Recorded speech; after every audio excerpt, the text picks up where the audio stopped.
Well, what do you think? I'm going to go ahead and let folks come in. And we'll probably have some latecomers, but I just wanted to go ahead and get us started tonight. My name is Blake Kimsey. I'm the Executive Director of Writing Workshops Dallas, and we have partnered with Gemini Inc.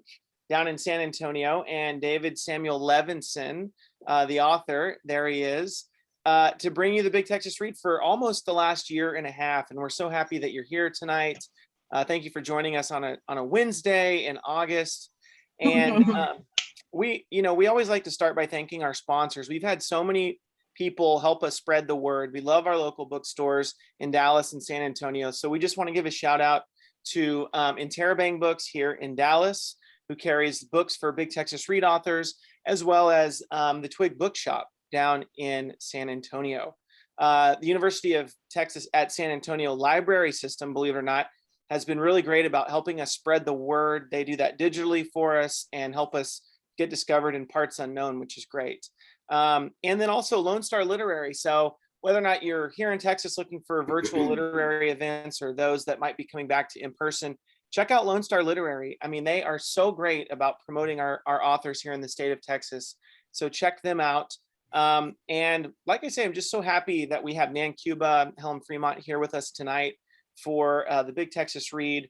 Like Gemini Inc., Writing Workshops Dallas is a writing center based in Dallas.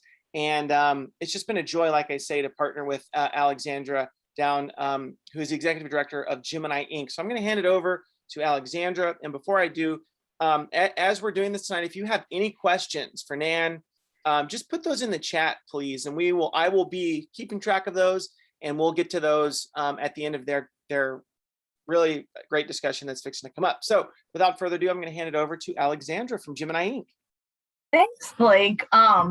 So I have the privilege of being the executive director of Gemini Inc. And tonight's extra special because Gemini Inc. wouldn't be here if it wasn't for the amazing Nan Cuba, who's our featured author. So believe it or not, we've been in existence for 27 years, which we're extremely proud of. Our mission is to teach the craft of writing to people of all skill levels so they can bring their stories to life. We feature wonderful workshops. I'll share the link shortly in the chat. But one key thing we do is bring authors and readers together. So we especially love creating literary community in new and different ways. So we love this idea of this virtual book club. It began because of the pandemic, and now it has a life of its own. So I am just thrilled to be able to feature Nan Cuba as our featured author tonight. And then we have a wonderful guest moderator, Helen Fremont, who will be leading, a nice author talk for about the first 45 minutes. Nan's also going to kick us off by giving us a brief excerpt from her novel, Body and Bread, which we're very excited to hear from. But first, I just want to give a proper introduction to Nan, and then to Helen. And then Helen, I'm going to hand the virtual mic over to you after that. So So Nan is, as we know, the author of Body and Bread. It was published in 2013. It was the winner of the Penn Southwest Award in Fiction and the Texas Institute of Letters Stephen Turner Award for Best Work of First Fiction. It was also listed as one of 10 titles to pick up now in Oprah's magazine. Nan's also been an active editor. She co-edited Art at Our Doorstep, San Antonio's Writers and Artists, published by Trinity University Press 2008. And she's published her fiction and other work in very high regarded magazines such as Antioch Review, Harvard Review, Columbia, and Chicago Tribune's Printers Row. Nan was an investigative journalist, and she reported on the causes of extraordinary violence in Life, Third Coast, and D Magazine, and was recently featured about a year ago, Nan, I believe that was about right, in the Netflix docuseries, The Confession Killer. And you'll kind of find out, I believe that's kind of informing the novel in progress that she's working on now. She has many awards and distinctions. She's received Adobe Paisano Fellowship, an artist residency at Fundación Valparaíso in Spain, and a San Antonio Artist Foundation grant. She was also included in Texas Monthly's 10 to Watch and Read. She's recently retired from being an assistant professor of English at Our Lady of the Lake University to write full-time, which I think is an amazing idea. And as I mentioned before, she's the founder and executive director of Gemini Inc. And she is basically a very active and wonderful board member. And as the founding, as the founder, we're just so thrilled to have her here tonight. It kind of makes this Big Texas Read extra special. I don't know how Nan did it. I think she was 5,000 people in one, but she created Gemini Inc. She has become an active writer and is publishing in her own right. And she just, a lot of her creative energy is still very much a part of what makes our organization tick now. And then I do want to say that she might talk a little bit about her new novel. And a little sneak preview of that. Her new novel is a criminal investigation of a serial killer who confesses to 200 crimes, then recants his confession. The primary characters are the sheriff, jail minister, magazine journalist, and television journalist, whose personal lives reflect obsessions that affect the outcome, ... And we can't wait to find out more about that, and obviously to hear from her wonderful novel, Body and Bread. And then just to introduce our guest moderator, Helen Fremont's new memoir, The Escape Artist, published in 2020 by Simon & Schuster, was selected as a New York Times Editor's Choice New Book. It was also chosen by People magazine as the best new book in February 2020. Her nationally best-selling first memoir, After a Long Silence, was selected by the New York Times as a new and noteworthy book in 2000. Her works of fiction and nonfiction have appeared in numerous journals and anthologies, including Prize Stories, the O. Henry Awards, the New York Times, Plowshares, and the Harvard Review. She's a graduate of Wellesley College, Boston University School of Law, and the MFA program for writers at Warren Wilson College. She's taught at Breadloaf, the Radcliffe Institute, and we are just so thrilled to have her tonight to conduct the first part of this Big Texas Read and the author talk. And I'm just going to hand this all over to you, Helen, and we'll take it from there. All right. Thank you, Alexandra. Thank you all for coming. And thanks, Big Texas Reads, to get us all here. It's really a treat because I see so many people that Nan and I went to the MFA program with.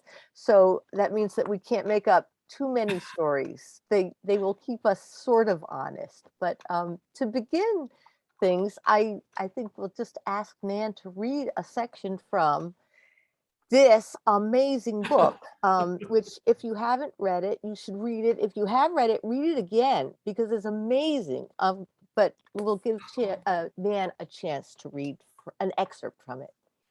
Thank you. To you, Nan. Thank you, Helen. If anybody has a book, I'm going to read a very short excerpt that starts on page 16. Yeah. It's from chapter 1, and it's Sarah, who's the protagonist, is looking back to when she's a child, and the extended family is on the tenant farm where they meet each Sunday afternoon for a picnic. And the grandfather, the mother's name is Noreen, and the grandfather has just ridden up on his horse. Okay, here we go. My grandfather took the horse's reins in one hand and used his other to motion again in wide arcs. Now, Noreen, I'd like to see what you can do. She'd gathered stalks of purple horsemen and wispy old man's beard in a peanut butter jar and was leaning over the table, but she stopped, her arm a warning flag. No, thank you, she said, her words heavy as the heat, and set down the flowers. My grandfather dropped his hand and watched her poking her arrangement. Now, Miss Noreen, come on, girl. He stroked the horse's neck. No reason to be afraid. He's a thoroughbred, but a baby could handle him. My mother stiffened, only her head turned. It's not that I can't ride him, she said. I just don't care to right now. She rubbed the table with a cloth. My grandfather stood, a corner of his shirt tail hanging, and removed his fedora, then wiped his forehead with his sleeve. We all grew still. You want everybody to think you can't ride a little old horse? I guess that's your business. He replaced his hat, pushing it back, not looking at her. She faced us, her straw hat's brim a halo, her sunglasses white horns. She marched over, reached toward my grandfather, snatched the reins, and swung onto the saddle. My hands went to my mouth. I winced, ready to cover my eyes. Leaning right, she flicked her heels. The horse twirled, cantered, then galloped toward the trestle at a high speed. At the edge of the field, she turned, hunched into the wind, and aimed at us, her finish line. As the horse gathered speed, its rocking gait smoothed into a streak. When they stopped, dust and dirt kicked our feet. Dismounting, my mother tossed the reins back at my grandfather. "I told you I could ride him," she said through clenched teeth. What I said was that I didn't want to. "Yeah, she told you," Sam whooped. But to me, a child whose world was still family, my mother's defiance was like cursing God in the middle of a sermon.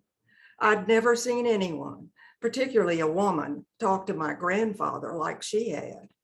Even Gran called him Dr. Pelton, and she never questioned anything he said or talked back. Neither did my father. The church taught about resurrected saints, betrayals in the garden, so I knew that committing a sin was scary. Dad's switch had proved it. But this time, I knew my grandfather was wrong. And sin or no sin, I wanted to tell him that, but couldn't. My grandfather slapped his leg with his hat, then repositioned it. He led the horse toward the creek for a drink. My mother rolled up the cuffs of Hugh's jeans, then gave a hugging laugh while patting his bottom. Why wasn't my grandfather mad? Had my mother known she could talk to him like that? Maybe there were times when rules could be broken, but which ones and how? At least now I knew to ask. All That right. kicks it off. Thanks, Nan. That is such a great scene. And I remember it from way, way back when we workshopped it. So I don't know whether you want to talk a little bit about how long we've known each other. It's amazing that it's been like 30 years since we met at Warren Wilson. And there are some people among you who were classmates of ours. So as I said, it's kind of. And she was the most popular, right, guys? I was the most popular, of course. Yeah, we were just talking earlier that Nan always projects whatever is actually true of herself, like the most generous. She'll just project that onto you. I just remember all of us trailing after you. That's it. Yeah. Helen was the wittiest, the smartest, the most gracious, the most caring, the most generous. What I Really? remember actually is one of the early days in Gemini Inc. when Nan, feeling sorry for me because I was underemployed and trying to establish some, credibility as a writer, you invited me to Gemini Inc., much to the dismay of my students there, but they didn't know that yet. And I got to do a workshop. And while I was there, I was staying with my wife at Nan's house, and they were escorting us all around and feeding us. And then one day, the day I was at the workshop, in Nan's fax machine came 17 rejections for me, one after another. Every place that my agent had sent my book out to, I got just 17 rejections. Like all of her fax paper was used up. And she had to hold my hand and hug me, and that's sort of the story I remember about Nan. And then it became a national bestseller. Now be sure and add that. Well, and not kidding, it became a national bestseller. Inc. So I remember when the agent called me to say, I'm going to be faxing some things for Helen, and she's not going to be happy about them.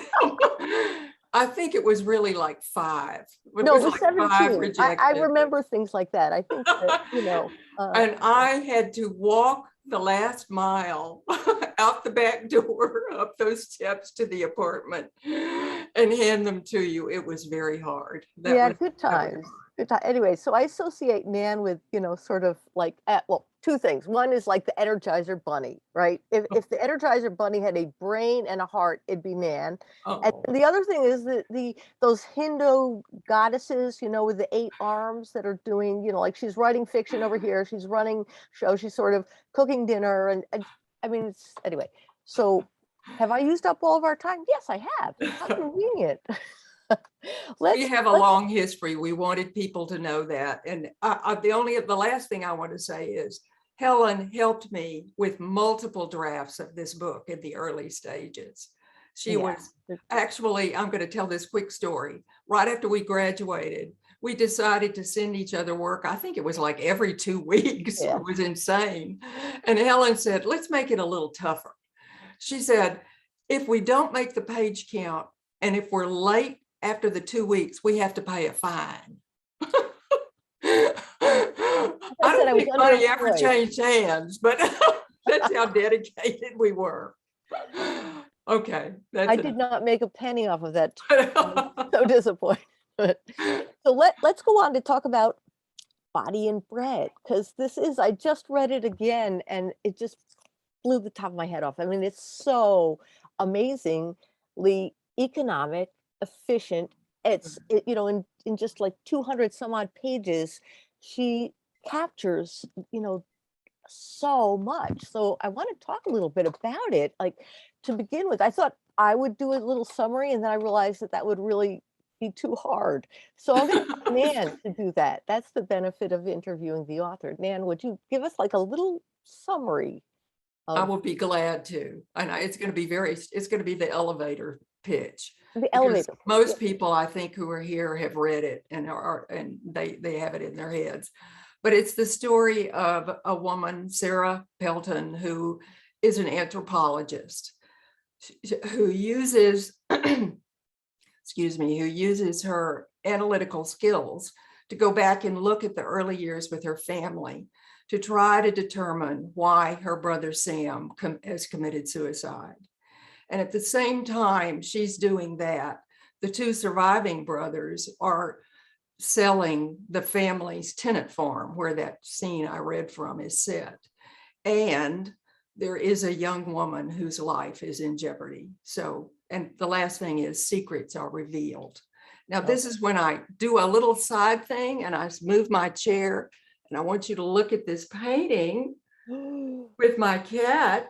That painting was done right as the book was published in 2013, and the artist is my daughter, Julia Nan Cuba Lewis. And I asked Julia to unmute and say hello. Julia, say hello.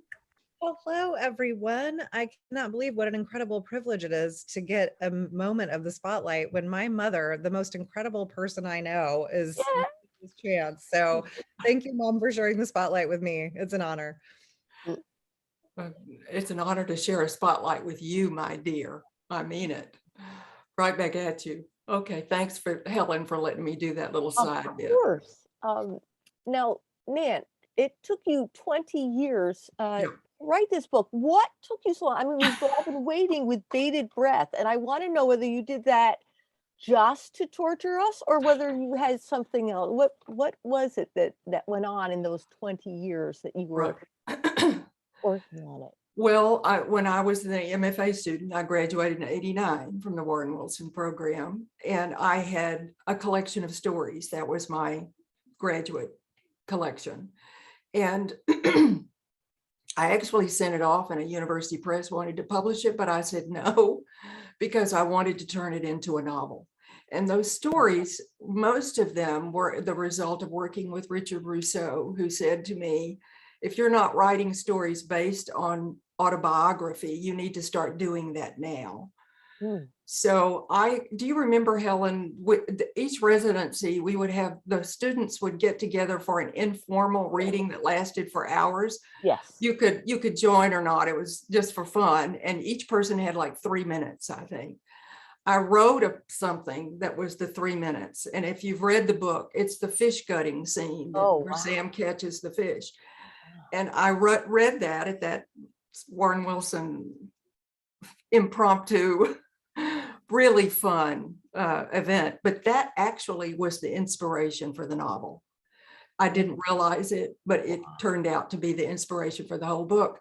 And when I started turning the stories into the novel, what I ended up doing besides working on the past tense stories was adding the present tense stories, because I knew I wanted to show what had happened, you know, the adult narrator looking back. And that's when the anthropology aspect of it emerged, and I knew nothing about anthropology. And then all of the Mesoamerican Mexica stuff appeared, and I knew nothing about that. And then my husband Don's family, his grandparents came from the Czech Republic, so I knew something about that, but still the language is in there, the Nahuatl language is in there. There was a lot of research that was done, a lot of, oh, well, let me just say this. One person said to me years ago, Nan, you revise like a bulldog.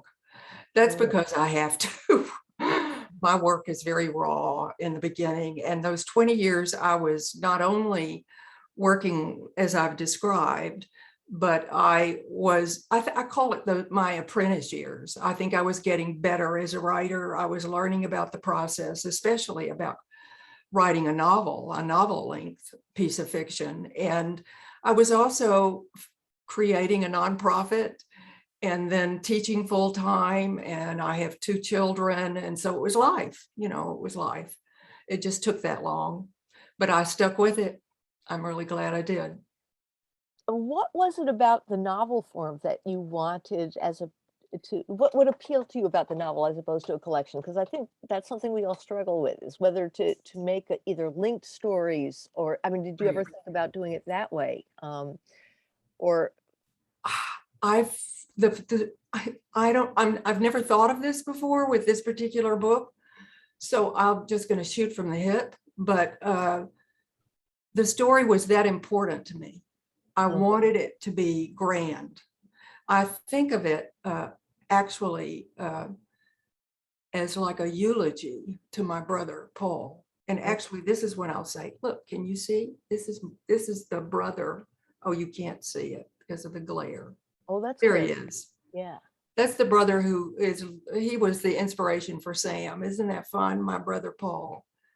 And he died when he was 26 and I was 23, that long ago. The story was that important to me. I wanted it to be big.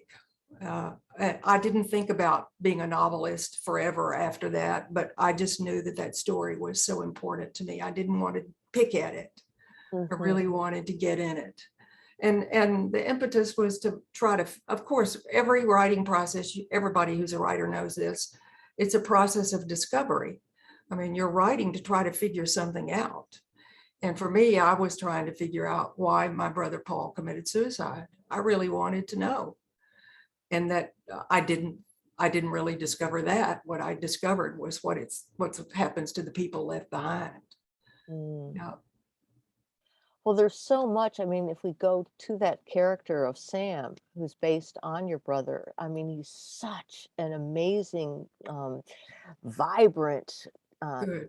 and the connection that he has with the narrator, with Sarah, is so important. And it's really, you see them when she's just idolizing him, but you also see when he disapproves of choices that she makes. And I'm just wondering, did you find that when you started writing it as fiction, were you discovering your relationship with him more when he was alive? Or were those scenes that you had in your mind that you knew how they were going to work I out? think you're right. I did discover. I just basked in being in his presence because I really felt about my brother Paul like Sarah feels about Sam. It was bringing him back. It was very precious to me, all of that time spent thinking about that. Yes, it was quite wonderful. It was hard work and it was emotional, but it was quite wonderful. Yeah.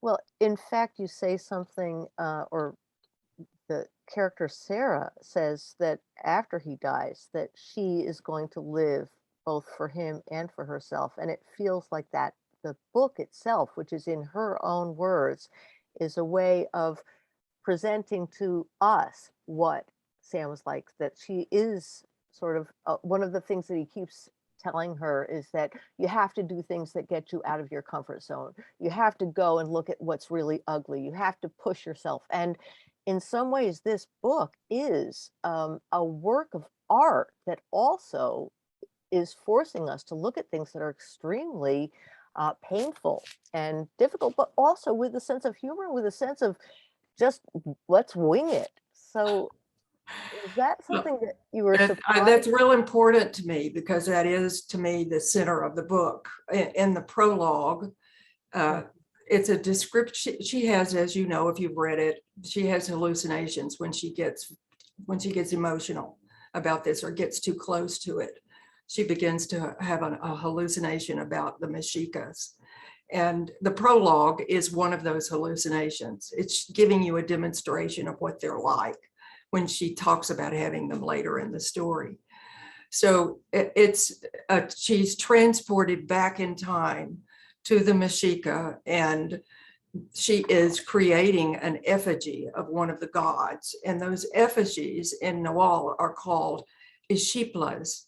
And the Ixiplas are sometimes they're priests in either a skin of someone who's been sacrificed or the paraphernalia of the god, or it's a seed, as this is in the prologue, a seed and dough effigy. And then the spirit enters the effigy and becomes part of it. And at the end of the prologue, she talks about communion and what is it? I knew the word. Transubstantiation. Yes, transubstantiation. Thank you. She talks about communion and transubstantiation. And later, when she is one of the students picked by the professor to go into the caves and the tunnels beneath the Pyramid of the Sun in Teotihuacan, she says the amorphous figure she had seen earlier, the amorphous figure would not appear there for her because it had entered her. So she was like an Ixipla, and the god was Sam, and Sam's spirit had entered her.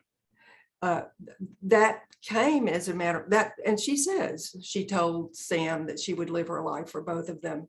That actually happened to me after my brother died. I was driving and weeping and pulled over, and I told him I'll live my life for both of us. So that's really the center of the book. Yeah, that comes across. Well, that one of the things that I wanted to ask you that the book brings us into so many different cultures that it's really kind of cool. And you must have done, and I know you did in that acknowledgement you even mentioned. Can you talk about the research that you did in order to find all this out? Yeah, and that's a tricky question because writers know you can get so caught up in the research that you really neglect the fiction, or you feel obligated to use it all. And so it takes over and ruins the story. So those were all risks that I took. But I also had my character be an anthropologist and a scholar, and I knew nothing about it.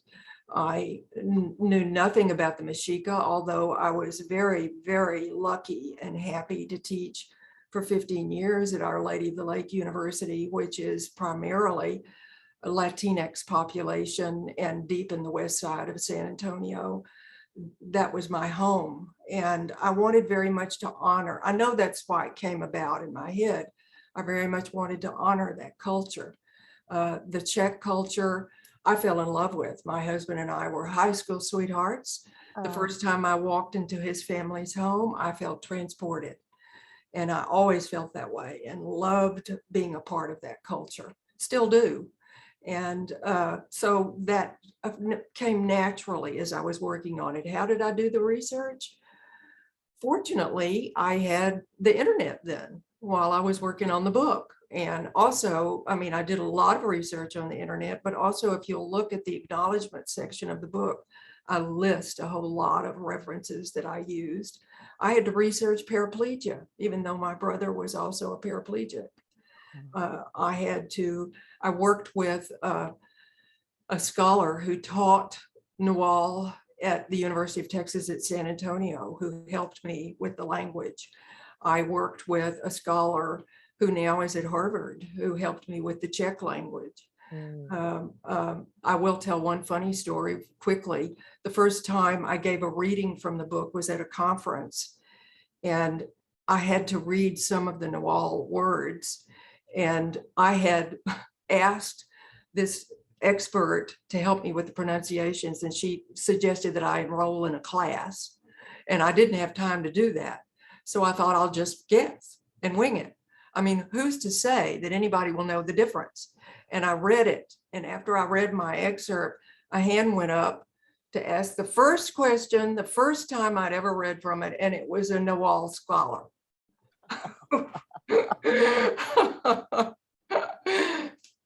You do the best you can. Yeah. You know? Yeah. Well, I was admiring your pronunciation, because I must say that, having not done any research whatsoever, just read your book, and then I found myself, I was reading it aloud to my wife recently, and every time I would come to one of these sort of words, I would just go mehemaha, and then the mehemaha. I mean, because they are just amazing. I'm so impressed with your fluency, but I lived with it a long time. Yeah. Yeah. now, what about the character? I'm really interested in and I remember the development of the character of the narrator, particularly when you're writing yeah. something that's so close to home. It's so close to your own experience. But Sarah is not Nan. I mean, this is a really interesting, but you've managed to capture the essence of like that real feisty, no holds barred part that I recognize in you. But how did that character evolve, and how did you struggle, if you did, with that? Yeah, I did. I knew. I remember I was at a Warren Wilson alumni conference, and I was in my dorm room working on the book, and I came up with, "Help me say the unsayable.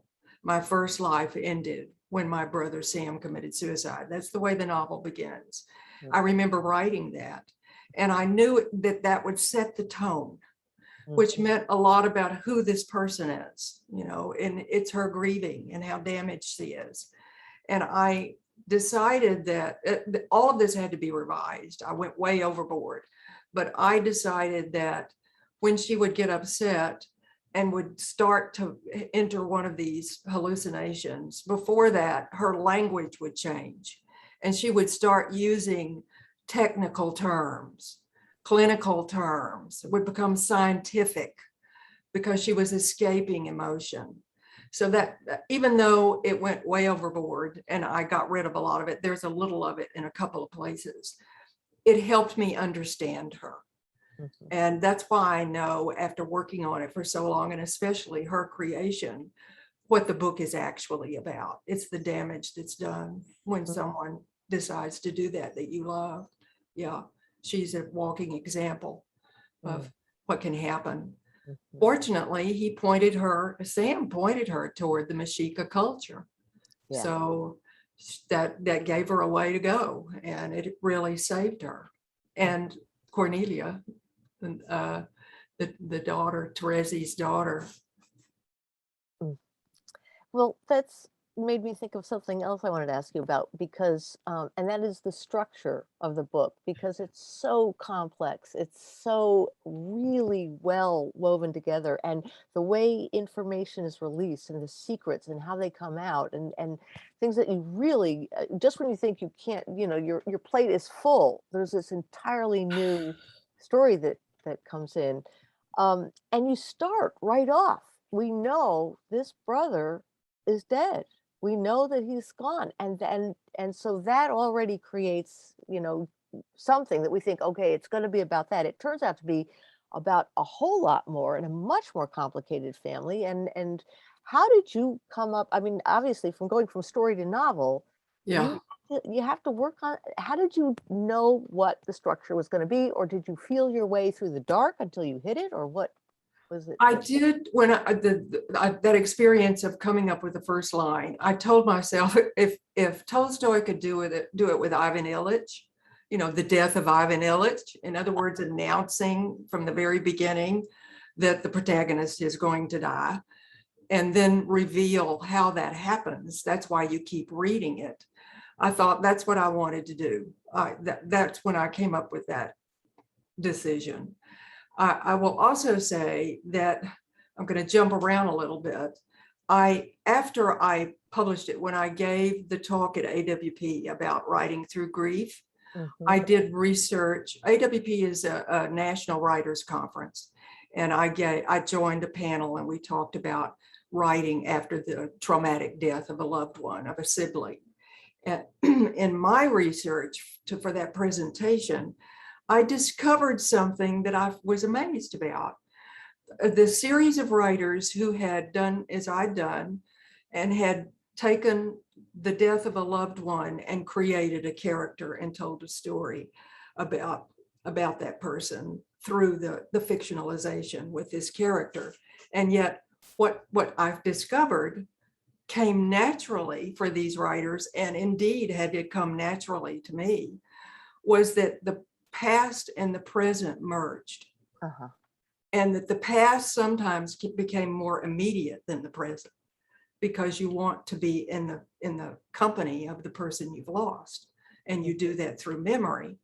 So when I did that research, I realized that's what I had done, going back and forth between past and present. The second thing I'll tell you is that when I submitted the manuscript to the great Victoria Barrett of Engine Books, who is the best editor in the universe, she said to me, her first bit of advice was, Nan, you need to write to keep the reader interested. So I just came up with 7 questions. Will Cornelia get a transplant? How did Sam commit suicide? 7 big questions. And I went back and I revised each chapter so that each chapter addressed at least 2 of them, maybe more, but at least 2. And then I had a synopsis I'd written, and I cut out the chapters, and I got on the floor and I shifted them around. And I envisioned it this way and that way, knowing that you shouldn't get a present time chapter until you understood enough about the past to be able to appreciate what was happening in that present time chapter. So that, I guess, that addresses structure. That's great.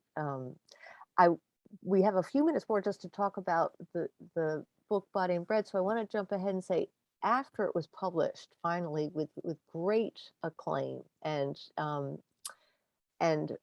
recognition I think that it deserves, but because it was so personal and because it did involve your brother and your family of origin, 2 questions. One is, how do you think your brother Paul would feel about the book, and how do the surviving members of that family, his siblings, your siblings, feel about it?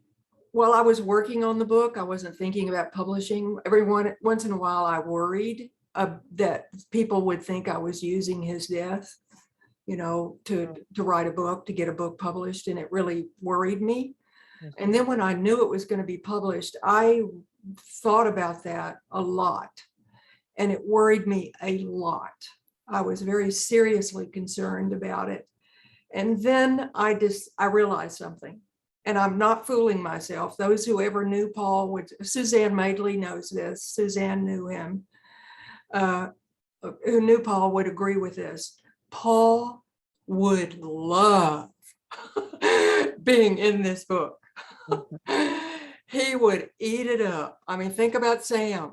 I get to say his name, Paul Barton Brinley. He was a hero. He was a complicated, gorgeous guy. And he influenced me a lot. He was very dear to me, and I think he would love it. So that gave me permission to do it. With the family is not so happy about the book. And I can tell you that because I know you've experienced that too. They do, when stories were published, early stories that then became part of the novel, they liked the stories, and they felt like they were not fictionalized. They felt like they really had happened, but they were fictionalized. That happens to some writers. They just get so caught up in it, and there are things that ring true, and they're always that book is set in real places. The settings are all real. That helped me get to the story. And as I say, Sam is a little like my brother. The other brothers are not my brothers, but there are aspects of them. The parents, the mother a little bit, the father not at all. The farm was real, the house is real. So when my relatives would read it, they would think, oh, this really happened. My good, is there anything fictional in there? And I had made it up. There are moments like what I read. I vaguely remember that something like that happening with my mother and the horse and my grandfather. I vaguely remember that. I always tell people, if I have a memory that may be true, maybe not true, I don't want to know. I just want to use it. Yeah. So they're not. Here's when I get to say something political. I have two surviving brothers. They do not have the same politics that I have, and they're very critical of my politics, and they think that my writing is influencing people in the wrong ways. So there you go. All right. Yes, it's always fun to write about families. But well, let's switch over a little bit more to your writing process. And this can apply to either, if there's been an evolution in your process or something that you find you're always doing. What do you do to generate work and then edit? Do you work?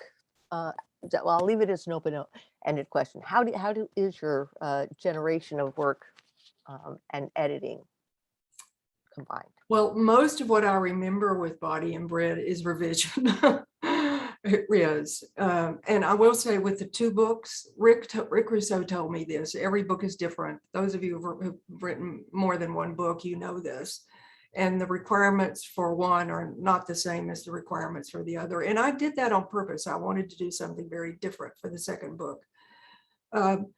Most of what I remember is revision. I will say I have to do a lot of revision, but because I'm discovering who the people are and what's at stake, and I write things out, and then I begin to find the clues through images and other figurative language and what's repeated and something someone says in dialogue.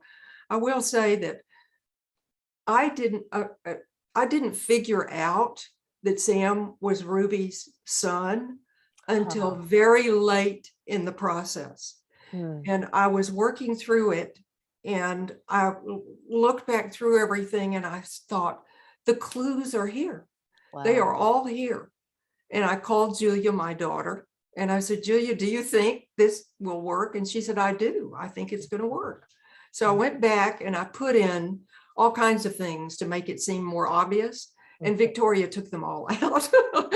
Victoria Barrett, my editor, took them all out. But you like the fish kept appearing. The train keeps appearing. Those things you discover after a while. I remember at one point writing a late chapter, and a character says something, a piece of dialogue. And after I'd finished it and came back the next day and read that scene, I thought, that's why he says that in chapter 2. It was completely unplanned, but it was there because it's in the subconscious. And I do believe writing is a process of discovery. So I'm working like that. I'm revising all of the time. I'll just quickly say for this second book, it was in 3 different stages. What David Levinson read was the first stage, was very raw. It now has receded and is the scaffolding and the background of the story. Then I created characters and established them in the second stage. That wasn't right. Now those characters have completely taken over for the third stage. So it's a process of discovery and hard work for me, which I've accepted. That's fine. I figure things out as I go along, and I'm happy with that. Yeah. Well, it's working. I mean, it's really, don't mess with it. And leaning on friends. Leaning on friends like you and Allison and David and Julia. Julia has read everything that I have written since she was, what, Julia, were you in elementary school when I started doing that to you? I'm not kidding, she was. Well, tell us a little bit more, if you can, about the new book. It's called Menace Between. Yep. And tell us something about you know, how did you decide whether to make it, again, novel versus nonfiction? Obviously, Right. it was work that you had done as an investigative journalist, so you were held or bound to facts. And what made you break loose? Thank you, Ellen. And we'll do this quickly, I know, because we want to open it up for questions with everybody out there. It is loosely based on a series of articles I wrote interviewing the serial killer Henry Lee Lucas in 1983 and 1984. He, for those, most of you won't remember, but some of you might. At the time, you know, we didn't even have email then. Technology was really just beginning to burst free.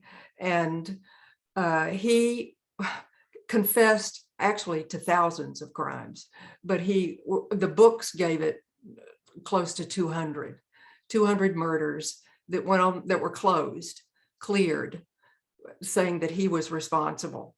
Law enforcement officials from all across the country, including Canada, came to interview him.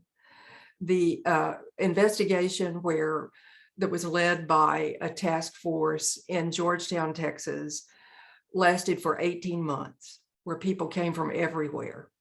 And it ended when the Attorney General of Texas had him a bench warrant issued, and he was taken to another place, another jail, and grand jury investigation started investigating the investigation. And that got out of hand, and a federal attorney started a federal investigation of the state investigation of the local investigation. It just threw the criminal justice system into chaos. He received the death sentence for one of the murders we all knew he didn't do. And George Bush was governor when he was about to be put to death 4 days later. And out of 152 people, George is responsible for being put to death. The one case he commuted was Henry Lucas. Now, I'm here to tell you that I still believe Henry committed, everybody will say at least 3, including his mother, but probably 20, you know, a lot. So I had, of all things, since 1983, 84, kept all of my materials, boxes, videotapes, audio tapes, transcripts, letters, articles, drafts, all of this stuff. And I had for a long time thought that I would write something about it. And my darling husband, Don, said, it's time to write something funny. Well, the whole story is so absurd, it's like a Coen Brothers movie. So I decided that's what I would write, a Coen Brothers movie version of this ridiculous experience. It's really absurd. And it turned out that was the first stage. Now, why did I decide to do fiction instead of nonfiction? Everybody asks me that. Why would I want to stick to the facts when I could invent? I could go after stuff and figure things out and dream it up and have fun doing it. And ultimately, this is because in my heart, I'm a fiction writer, get after the real truth. I think you get to the real deep truth through fiction because you can find the emotional truth in things that sometimes are a lot more difficult when, as a journalist anyway, you're just reporting facts. And I didn't want to have to go back and get every little date right and every little, you know, sentence right and every little, I didn't want to do that. I didn't want to be limited to that. I wanted to go big and have fun. And has it been fun? Sometimes. I'm on the tail end. It has been a lot harder than I thought it would be. Yeah.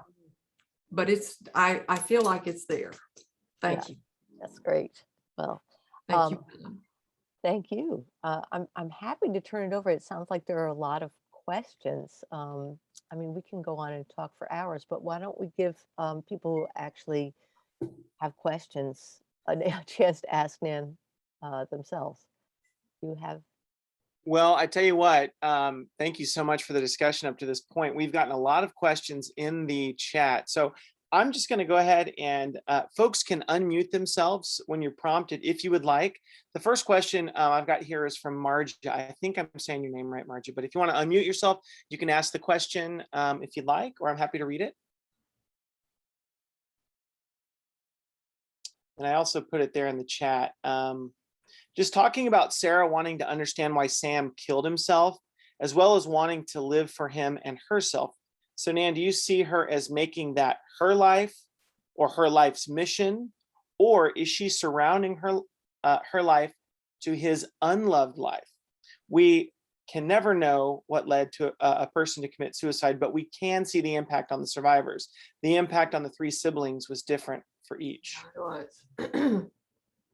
That's basically my basically partly an observation, partly a question. Clearly, we don't know what's in the mind of the person who killed themselves, but every person who kills themselves leaves impact on the survivors that goes way beyond an impact of a death by an illness.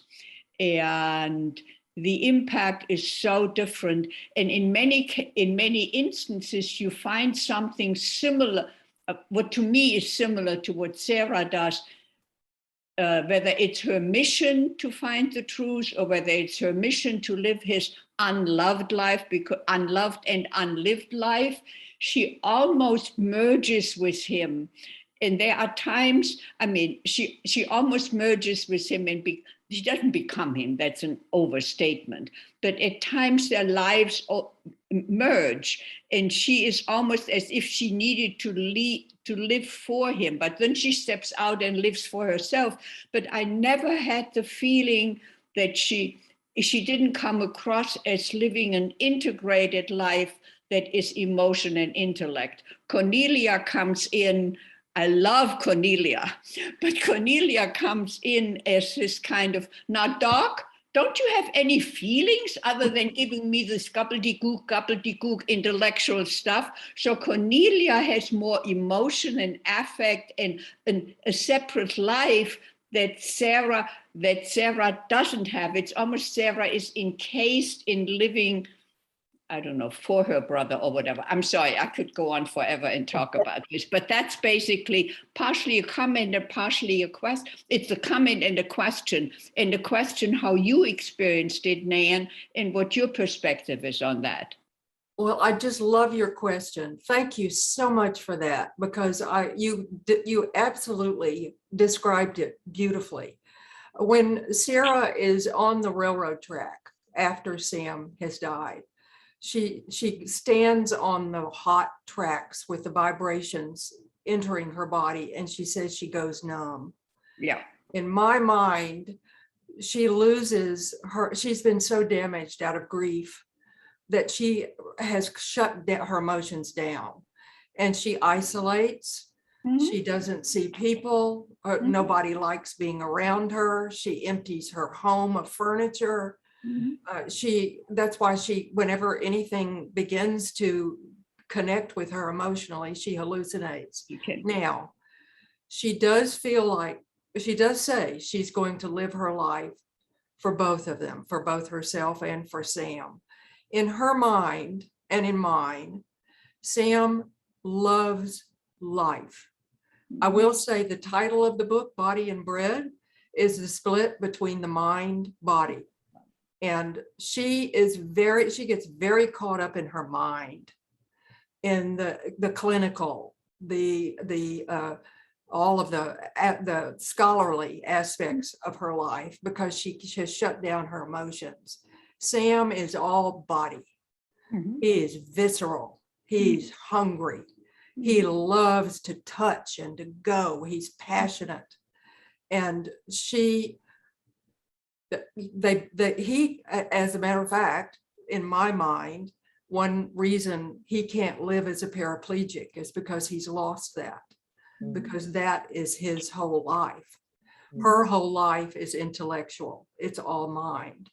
And she dissociates. She has basically dissociated. Yes, that's right. That also leads to the hallucinations. Yes, you're exactly right. You're exactly right. But she doesn't want to think of Sam and everything about him it disappearing and evaporating. Mhm. So she's carrying on with his memory to keep him going. That's why there's so much of the spiritual world in the novel, Mhm. because the only way to communicate with him is through the spiritual. Mhm. Mhm. And the odd thing is, as much as she doesn't want his life to disappear, she also doesn't want to talk about it. That's exactly right. Yes. Thank you. Because talking about it would bring it alive. And so she can't talk about it because then she would have to feel something. Yes, that's right. That's why I say the novel is in great part about the damage that's done to those left behind. She's very damaged. Yes, she's Yeah. very damaged. Yes. What else, Blake? Well, Dario has a question. Says, tell us how you develop your story scenes. Hi, Dario. I've known Dario a long time. He's an early volunteer at Gemini Inc. and he's very special to me. Yes. Okay. How do you develop story scenes? Yeah, It's a great yeah. question. Did you want to say something, Dario? No, I'm just saying I'm still volunteering after Oh, 20 years. I knew that. Thank you. I did know that. That's just my question. I'm fine. Okay. I will say that when I get ready to enter a scene, if I feel like I know the people, and of course, let's say it's between two people, what you know is they're not going to agree. Something there's tension, there's conflict between them. So I sit down with a legal pad and a pen and I write everything that one character believes, everything that the character doesn't know, everything that the character assumes about the other person and what's going to happen, anything I can think of like that. And then I do it with the other character. You know, what this character thinks is happening, what this character is mistaken about, what this character wants to achieve, what this character is hoping will happen, what this person is going to be careful about and not care about. I write all of that before I begin. And that's all in my head when I sit down and go at it. And then I just write it out. There's a lot of dialogue. I don't stop. Even if I know I need to do descriptions or whatever it is, I just keep it going because the dialogue is very important to me. And write it all the way through, knowing that it'll be changed, that it needs additions, it needs cutting, it needs reworking. I go at it because that's when discoveries are made. And I don't want to censor or stop it. That's when there are illusions that are made. There are memories that come up. I hear the two voices and I go at it. And the next day I come back and I look at it and I think, well, that was pretty good. No, sometimes I do, sometimes I don't. And the reason I say that is because it says more than I realized it was saying. Usually I begin to see some things that were happening that I didn't really plan. And that's gold, right? And then you doctor it and then you move on to the next one. Does that help, Dario? Oh, thank you. Beautiful answer. Sure. Beautiful. Thank you very much. Pardon me. Well, Cecile has a question. I just asked if she wanted to unmute herself, and she has a question I put in the chat. Cecile? Yeah, Cecile. I think Helen asked the question and Nan answered it. It was about your process and how it differed from Body and Bread to the Menace Between. I will say both books have autobiography in them, even Menace Between, because it's based on that experience I had. And, you know, Helen, as we were planning for this, you asked about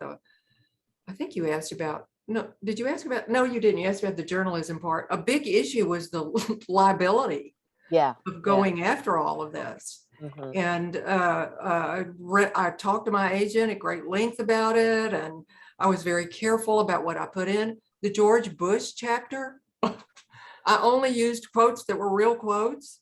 Uh-huh. But the autobiographical parts, apparently for both of these books anyway, I did use a lot of that. Although I think I took more license. I know I took more license with the characters in Menace Between. I mean, Cecile, you and Helen have heard me read from the book. all of that is made up person, made up life, made up everything that you heard. Yeah, I don't know anybody like that. It was really fun. Yeah, very much imagined. In Body and Bread, there are fragments, more autobiographical fragments. And maybe it was because I was just learning how to really pull away and fly. But also that story was, you know, it was emotionally tugging at me. I had to get it right. I'm curious to know, I know I'm hogging the questions here, but did you write fiction before Warren Wilson? Like, did you, when you were, you know, an investigative journalist, did you do that as your work, but on the side you were a secret fiction writer? That's a great question. I ended up writing articles that read like fiction. You know, I did an undercover prostitution raid and went on the raid. And when I wrote the piece, it read like a story. There were 3 women that I had followed and gave the story of each, and they developed. And I realized later what I was doing. I really wanted to write fiction. And when I entered the Warren Wilson program, I was still doing some journalism. And I realized as I was writing the fiction, because I entered as a fiction student, that I wasn't putting any dialogue in. I was great at doing descriptions because I knew how to do that as a journalist. So I quit the journalism entirely so that I could focus on getting better as a fiction writer. Yeah. Yeah. That's really interesting. I would never have guessed that because your dialogue is so good. I mean, you could never mistake one character for another. You could never imagine these people anywhere else. But well, this menace between is multiple voices. It's multiple points of view. And one character, he's not a main character anymore. His name is Big Tack Lydecker. He's the Attorney General. And I would wake up in the morning and I'd say, I get to be Big Tack today. It was so fun. Oh, it's so fun. that's great. Who else, Blake? Anything else? Actually, Nan, I was going to ask a question. Could I just happily butt in here and ask a question? Yes. You talk a lot about this editor that you loved at Engine Books, and there's so much history in the literary world of that editor-writer relationship. Some of them nightmarish, some of them amazing. So could you kind of talk a little bit about what your first experience was like to work with this editor? It's terrifying in some ways to have someone come through, you have a novel length manuscript and edit it. But I would love just a little bit of insight on how that felt, that first relationship with an editor for your novel. I trusted her. She began by giving me notes, and they were general enough, but also specific enough for me to see that some of them were good advice. Some of them I didn't pay attention to. She wanted me to change point of view and cut some things, and I didn't want to do that. But I understood why she was saying those things, and I worked on it. We went through at least 3 revisions together, major, the whole manuscript. And then after we'd done those 3, and it was getting better, it was clear to me. A lot of it was, let me see. When I revise, the way I describe it is, I fix the mistakes, I fill in the gaps, and I cut the literary barnacles. I have a lot of excess verbiage. I just let myself do it. I know I do it, so I let myself do it because I know I can take it out. So she helped me with all of those. She had a lot of questions that prodded me to do things that I hadn't thought of before. She helped me in one particular scene. And then her last piece of advice was, she said, I'm going to give you my notes now on the manuscript. And when she sent it back, it was cutting really. And it was changing words, like instead of while, you use as. She was having me be very, very particular and precise in my language. That's a sign of somebody who knows what she's doing, right? But she had cut the barnacles, and when I totaled it up, it was 30 pages. She had helped me cut. Wow. I put some of it back, not much, but that's one reason, Helen, it reads so clean, so Yeah. compressed. That really is primarily help from Victoria Barrett. It was wonderful. Fantastic. Yeah. That's a great description of how the process you went through with her and why it worked, and obviously when you didn't change that point of view, she let you not change it. Yes, she did. She Yeah, which is honored what I important. wanted. She did. That's true. Okay. That's great. No, thanks, Nan. I was just I was just interested in what that was like. That was Thanks. That was a great question. Okay, Nan, I have a Oh, question. good, David. Are I you know ready? that voice. Yep, here I am. Would you say you're obsessed with the theme of trauma, or is there something else beneath this theme that you're trying to explore? You go from suicide to murder, after all. Is there something in it that terrifies you? Yes. My son and husband and daughter are out there right now, and they will know this. Violence is a subject that is always on my mind, and it is in all of my work because I don't understand it. It terrifies me. I can't abide it. And not only do I not want any in my life, and the menace, the subject of menace between is obsession and violence. So my family knows I can't watch it if it's excessive in a miniseries, a movie, anything, if it's excessive. However, if it needs to be there, it better be there, because I don't want it glossed over.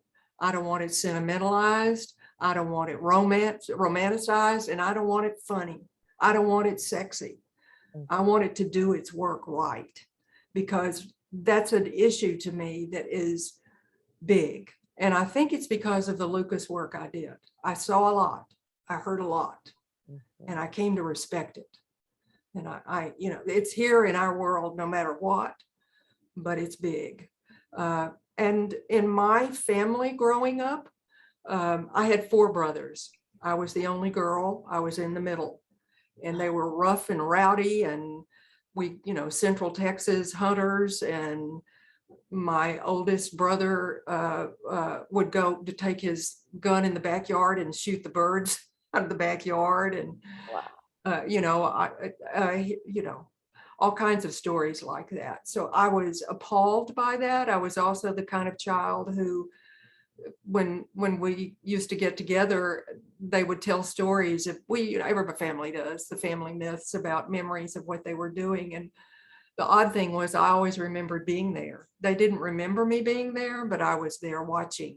That's what I think all artists do, we watch. So I was really noticing all of that and was really sensitized to what I was seeing. It was, don't get me wrong, my childhood was wonderful. I loved it.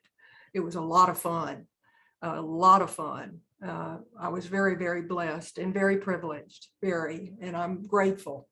But it did make me conscious of the violence in the world. And then when my dearly beloved brother committed suicide, that was it. Yeah, I didn't understand it. I couldn't face it. It was, really couldn't understand it. He fell and became a paraplegic first, just like Sam. And when that happened, I had a house full of people that were staying for a week in my house, and I was feeding them and they'd come from out of state. And I didn't know, I was so confused and didn't know, I didn't understand it. And then 9 months later, he shot himself. It was really, really hard. So I was programmed to think about trauma and to think about violence. And the odd thing too, regarding the serial killer subject, when I was a girl, I always thought that I would be an actress in the theater. I came from Central Texas. There wasn't even, we had a library, that was it, and a Lions Club minstrel show. That's what we had. But I wanted to be in the theater. And one of the movies that I loved the most, I was in speech contests. I took speech and we went to conferences and things, was, oh, shoot. What is, Julia, help me. What is the name of that movie? It's the little girl who becomes the serial killer. Oh, The Bad Seed. The Bad Seed. Thank you, God, Julia. such The a great Bad movie. Seed. I even took an Sue excerpt. Lyons, yes. Yes, Sue Lyons. I even took an excerpt, and my dear, dear friend, who is Julia's godmother, I forced her to perform it with me She's here. from The Bad Seed. Joan is here. She's on this call. Joan right is here. Joan. Yeah. Joan, it is Joan. Hi, Joan. Joan. We did The Bad Seed, didn't we, Joan? So even then, it must have been on my mind. It had to have been on my mind. And now look, all those years later, the odd thing is, in '83, I was writing about it. And then a year ago, I was in the Netflix documentary talking about it again. So life is strange. Thanks. Yes, it is very strange. Is that it? Let's see here. I think those are all the questions we've received so far. So if there's any other questions, it looks like it was just a brilliant discussion about craft, about Good. your novel, and just great to see what great friends the two of you are, and to hear stories going back to Warren Wilson. So I guess if that's it, I'll put some links in the chat, just about what we have kind of coming up with the Big Texas Read. But I really just want to thank Nan and Helen for being here tonight, and of course for everybody who tuned in tonight. So thank you for letting the Big Texas Read be part of your week, and thank you again, Nan and Helen, for this great evening, this great literary discussion. Can I just thank everybody too I'm so grateful. Before Body and Bread was published, I said to myself, if 4 people read this book, I mean, I literally said that, if 4 people sit down and spend hours of their own precious time reading my book, I will be so grateful. And now look, thank you. Really, sincerely, I am so grateful to all of you for being here and listening to me babble on. Thank you. Thank you. And Helen, Nan. God bless We you, admire Helen. you. Thank you. Love you, Helen. I do. And our pleasure. Our pleasure. It was Our a fascinating story. A very brave story about the whole process of the book journey. I was just fascinated. So as someone who knows you and loves working with you, it was great to learn just that much more about this facet of your writing life. So thank you so much for being our amazing August featured author. And Helen, thank you for your wonderful questions. Your literary friendship's great. And it's our pleasure, Nan. It's truly our pleasure. Thank you, everyone. Thank you so much. Good night, everybody. Thank you so much for being here. We'll see you next month on the 15th. Hi, Joan. Mwah. Hi, You're Joan. awesome, you guys. Everyone.